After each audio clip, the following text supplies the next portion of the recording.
Good afternoon. My name is Mark Lawrence. I'm a scientific director at the Institute for Advanced Sustainability Studies, the IASS in Potsdam, Germany. Our institute is a relatively young institute. We were founded 7 years ago, funded by the German state and federal governments to take on the issues of sustainability in a very holistic way, combining the best knowledge from academics with the knowledge that's available and the partners that are available in politics, civil society, and business. How do you see the possibility of achieving the Paris Agreement goal of staying well below 2 degrees global warming? Well, it is still possible for us to stay well below 2 degrees global warming, but this will require three things. First, a complete decarbonization by 2050, or if we want to stay well below 2 degrees, then well before 2050. That's pretty well known.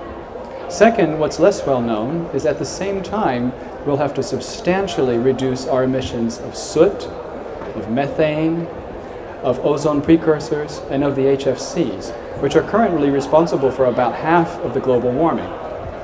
And third, depending on how long it takes us to get started with decarbonizing the economy, we may have to remove substantial amounts of carbon dioxide from the atmosphere, of the order of hundreds of gigatons.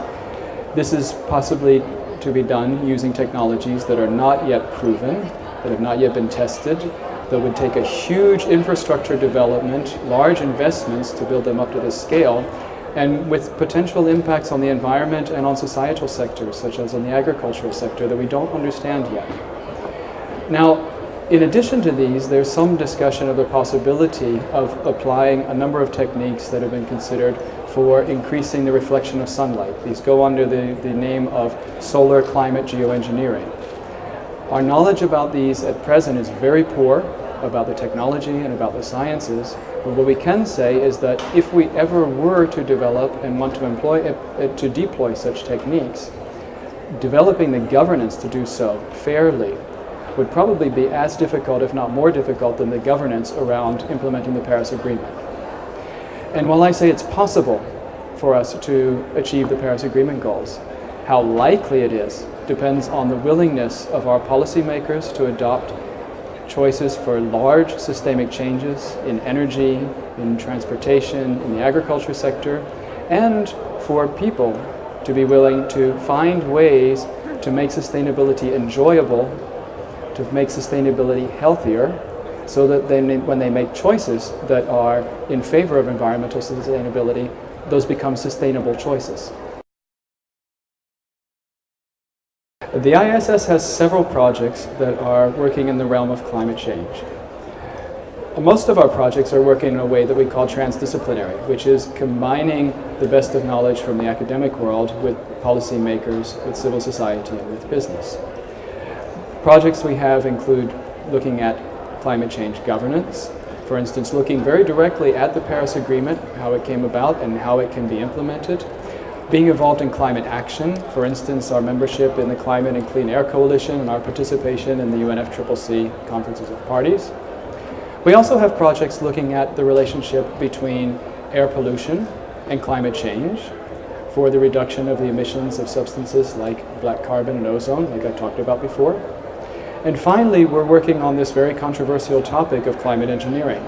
Not only trying to understand what the potentials are, but especially looking at what the risks and what the uncertainties are, and how we could go about developing a good governance basis in the face of all of these uncertainties and risks. I hope from this COP22 that people will realize that we have a vast societal transformation, an environmentally driven societal transformation ahead of us.